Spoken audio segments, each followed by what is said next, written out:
देखिए अभी जो है ना यहाँ टीयर 2 का पेपर होने वाला है, ठीक है। मैंने 3-4 बुक्स के बारे में बताया, पहला ब्लैक बुक, दूसरा आपका नीतू मैम का बुक, और तीसरा एक अभी जो बताने जा रहा हूँ मैं एसपी बख्शी है, ऑब्जेक्टिव जनरल इंग्लिश। इसमें कुछ चीज़ें आपको पढ़नी है, कुछ चीज़ें नहीं पढ़नी है। मैंने कुछ पॉइंट आउट किए हैं, मैं आपको बता देता हूँ। आपको इसका एडवांटेज भी बताऊंगा और डिसएडवांटेज भी बताऊंगा कि आपको क्यों पढ़ना चाहिए और कैसे पढ़ना है, ये चीज़ें भी बताऊंगा, क्या छोड़ना है ये भी बताऊंगा। वीडियो में अंत तक बने रहिएगा। वीडियो पसंद आएगा तो एक लाइक कर दीजिएगा। चैनल पर पहली बार आए तो सबसे पहले सब्सक्राइब कर लीजिए ऐसे ही एजुकेशनल वीडियोस को देखने के लिए। चलिए स्टार्ट करते हैं इसका सार। सबसे पहले फॉर ऑल कॉम्पिटिटिव एग्जामिनेशन से bank, PO, clerk, NDA, CDS, SSC, CGL, MTS, LDC, MBA, hotel management, MCA, UPSC, BEd exams, ठीक है। सबसे पहली बात यहाँ पे कंटेंट्स लिखा हुआ देख रहे हो, मैं इसका पीडीएफ अपने टेलीग्राम पे डाल दूंगा। बहुत सारी अभी एसएससी जीडी का जो भी पेपर हुआ है ना, मैंने 1520 क्वेश्चंस हिंदी का मतलब जीके का टाइप करके डाल दिया है। आप वहां से पीडीएफ को डाउनलोड कर लीजिए, फ्री ऑफ कॉस्ट है, कोई पासवर्ड नहीं मांगेगा वहां पे। इंग्लिश का बन चुका है, मैजिक ऑफ इंग्लिश वोकेबलरी मैंने बना दिया है, अभी डाल दूंगा, मैंने कल रात को ही टाइप करा, ठीक है।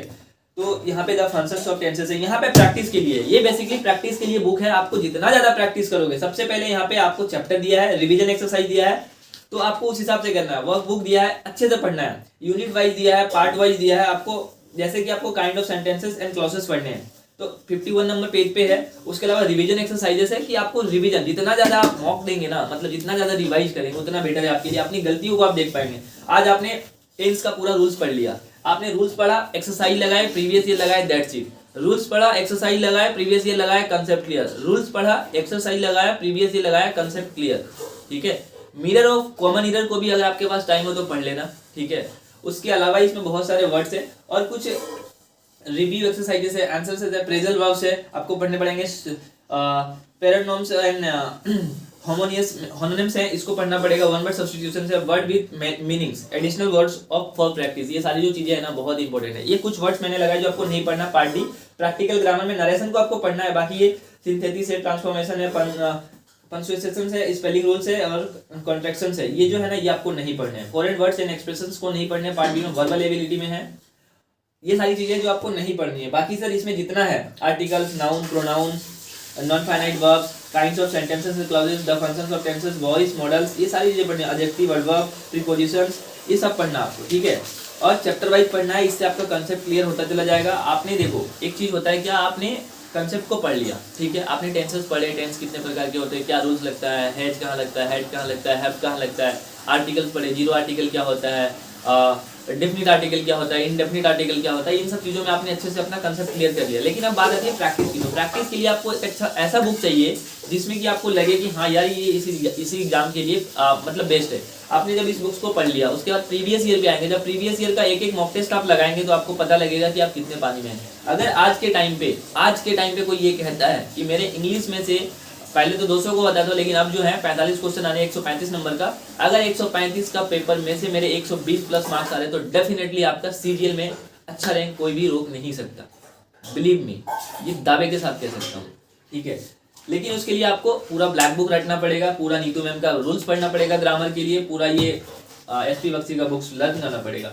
ये सारी चीजें थी जो मुझे अच्छी लगी इस बुक में। देखिए जिस तरह से ये वर्क बुक एक्सरसाइजेस है, कितने पेज का, 500 कुछ पेज का होगा, ये 776 पेज का है। इसमें सारी चीजें नहीं पढ़नी, जो चीजें मैंने बताई है नहीं पढ़नी है वो आपको नहीं पढ़नी है। मैं यहाँ पे आपको लगा दूंगा, आप देख लेना। ये वाली जो पार्ट डी वाला पार्ट है ना, ये आपको नहीं पढ़ना है, ठीक है। ये देखिए इस बुक्स का ज्यादा प्राइस नहीं है, 250 के आसपास ये बुक्स मिल जाएगा अभी मार्केट में। Revise, in charge and updated SSC banking examinations, ठीक है। इस बुक्स को जरूर पढ़ लीजिएगा एक बार भाई। मैं रिक्वेस्ट करता हूं, अगर आपको एसएससी में इंग्लिश में अच्छे स्कोर करना है, चाहे आप एमटीएस की बात करें, सीजीएल की बात करें, सीएचएसएल की बात करें, एनडीए की बात करें, सीडीएस की बात करें, एफटेट, जहां जहां इंग्लिश आता है आपको इस बुक्स को प्रैक्टिस के लिए जरूर पढ़ना चाहिए। ये मेरा पर्सनल ओपिनियन है। और इस बार तो एसएससी में कोई सा भी एग्जामिनेशन हो, इंग्लिश को कंपलसरी कर दिया गया है। पहले तो था लेकिन अब तो मेंस में डाल दिया गया है, क्योंकि हर पेपर में मेंस होगा। एमटीएस की बात करें, सीएचएसएल की बात करें, सीजीएल में तो मेंस होता ही था पहले से ही, तो वो है। अब स्टेनो आएगा, स्टेनो में भी होगा, सीपीओ आएगा, सीपीओ में भी चेंजेस होंगे। लिख लीजिए 100 और 110%। अगर आपने इस बुक्स को एक बार अच्छे से पढ़ लिया, ब्लैक बुक को पढ़ लिया, ठीक है, और नीतू मैम की बुक को पढ़ ली, तो डेफिनेटली आपका सिलेक्शन कोई रोक नहीं सकता। बशर्ते शिद्दत से पढ़ाई करना। ऐसा नहीं कि एक पेज आज पढ़ा, अगले दिन 5 दिन बाद दूसरा पेज पढ़ लिया, नहीं। पहले आपको रूल्स पढ़ने हैं, फिर एक्सरसाइज लगाने हैं, फिर प्रीवियस ईयर लगाने हैं। आपका कंसेप्ट क्लियर रहने के बाद आपको कोई रोक नहीं सकता, ठीक है। और एसएससी जीडी वालों के लिए जितना भी मतलब था क्वेश्चन मैंने सब अपलोड कर दिया है। एसएससी के किसी भी एग्जामिनेशन के लिए वो जो क्वेश्चन सीरीज है ना, वो बहुत फायदा होने वाला है उससे, क्योंकि वो जो कंपाइलेशन मैंने दिया है उसमें बहुत मेहनत लगता है सर। प्लीज रेस्पेक्ट कर लीजिएगा मेहनत का, बाकी कुछ नहीं, रेस्पेक्ट कर लीजिएगा मेहनत का। आप डाउनलोड करके एक बार जरूर पढ़िएगा और देखिएगा कि कंटेंट में है क्या। आई होप कि आप सभी समझ पा रहे हैं। वीडियो पसंद आया हो तो लाइक कर दीजिएगा और एसपी बक्सी को और ब्लैक बुक को छोड़ना नहीं है, छोड़ना बिल्कुल भी नहीं है। मिरर ऑफ कॉमन ईडर भी है, एमबी पब्लिकेशन का भी बुक आता है। जितना ज़्यादा प्रैक्टिस कर सकते हैं करिए। एसएससी एमटीएस के लिए मैं बहुत ही जल्दी सारा क्वेश्चंस का कंपाइलेशन रेडी कर रहा हूँ, नोट्स भी बना रहा हूँ मैं, हिस्ट्री, ज्योग्राफी, पॉलिटी, इकोनॉमिक्स, ठीक है। अभी फेस्टिवल भी आने वाले हैं, सबको पता है होली भी आने वाला है, तो उन चीज़ों को ध्यान में रखते हुए मुझे सारी चीज़ें पहले ही अलाइन करनी पड़ेंगी। और जैसे कि 9 मार्च से पेपर स्टार्ट है CHSL का, ठीक है। तो भाई प्लीज़, अगर एसपी बक्सी के बारे में मैंने बताया है तो इस बार के लिए तो नहीं होगा आप लोगों का, जिनका न्यू है, जिनका नहीं हो पाएगा, प्लीज़ नेक्स्ट ईयर के लिए अपने आप को अभी से प्रिपरेशन करना स्टार्ट कर दो।